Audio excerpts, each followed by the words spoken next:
And welcome back to our program. Donald Trump has stirred up a hornet's nest here in my home city of Baton Rouge, around the country too, for those who follow the Miss USA pageant. Miss USA is part of the Miss Universe pageant, partly owned by Donald Trump. Apparently, he doesn't own the whole thing, owns about half of it. But he puts on the pageant as he did last year, a wonderful pageant with the contestants, people from all over the world coming to Baton Rouge, tremendous TV coverage, and we were certainly looking forward to it coming up this weekend. It's still going on, but because of Donald Trump's incendiary remarks over the illegal immigration situation and his announcement for president, he's under a huge pressure from a number of his sponsors, and they're canceling out on him. NBC has canceled the televised program. Univision, that sends a signal all over South and Latin America, is canceled out. A number of the hosts have canceled out. They're trying to regroup and make it work. There is a secondary TV market that's going to cover the pageant this weekend. And there are other people being brought in. The show will go on, but it's certainly not going to be the coverage that you get to say if the NBC was on. Those who want to watch it will tune in to the alternative programs to find it. But many people just kind of scroll through the remote. I do that all the time. And you come across, hey, Miss USA is on. I lucked into the Miss America pageant. A lot of these pageants say I lucked in. I just happen I stay there and tune in and watch them all. So you're not going to have that, and it's certainly going to hurt Baton Rouge. Now, what does it do to Trump? Trump certainly has brought out the wrath of his fellow compatriots who are running for president. I've got comments from Jeb Bush about he's inflammatory, wrong, right down the line with Governor of Texas Rick Perry says offensive. Marco Rubio says divisive, inaccurate. They're all jumping in, but let's put aside the damage he did to the Miss USA pageant. It certainly caused a lot of damage. In retrospect, I wish he hadn't said it. Having said that, the remarks about illegal immigration need to be discussed. The whole issue needs to be discussed.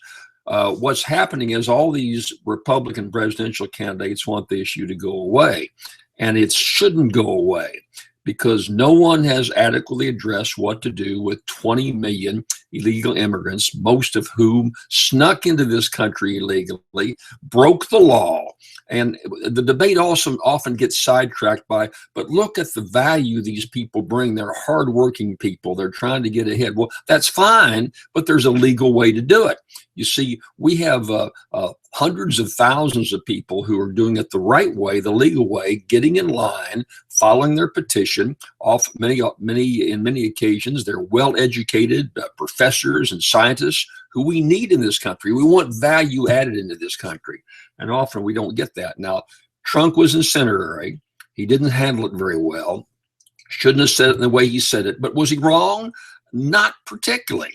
There are tons of criminals coming in from outside the United States. Go to California. The top 10 most wanted fugitives in the city of Los Angeles are illegal immigrants coming from Mexico and South America. The terrible shooting that took place last week by an immigrant from down in Mexico who had gotten kicked out and came back to this country on 5 different occasions, was a real thug, a terrible criminal, drug dealer, robber. So he shoots this poor girl who's walking down the street 5 times. And of course, San Francisco is a sanctuary city. We don't enforce immigration laws in sanctuary cities. We've got one down in New Orleans. So the criminals can just roam free. So to say there's not a huge problem out there is not being realistic. It is a terrible problem. Every presidential candidate ought to be addressing it, and something's got to be done that is not being done now by the Obama administration. Bush didn't do anything about it, and all these candidates want to stick their head in the sand and wash the issue away. Well, you can't wash it away because of the damage and the danger being done to an awful lot of Americans. There are lots of, in New York City, within the state of New York, there are more arrested immigrants in jail up there for committing crimes than there are in jail in all of Europe. So to say there's not a problem is not just being realistic. Now, look, Donald Trump is not going to be president of the United States, not going to get the nomination, but he's raising an issue in a kind of a crass way that needs to be discussed. We've got a huge illegal immigration problem in this country today, and wiping it under the map or saying, well, let's just let them vote or let's have sanctuary cities is not going to cut it. There's too much at risk, too much crime, and there ought to be a major debate in this presidential election. I'll be right back.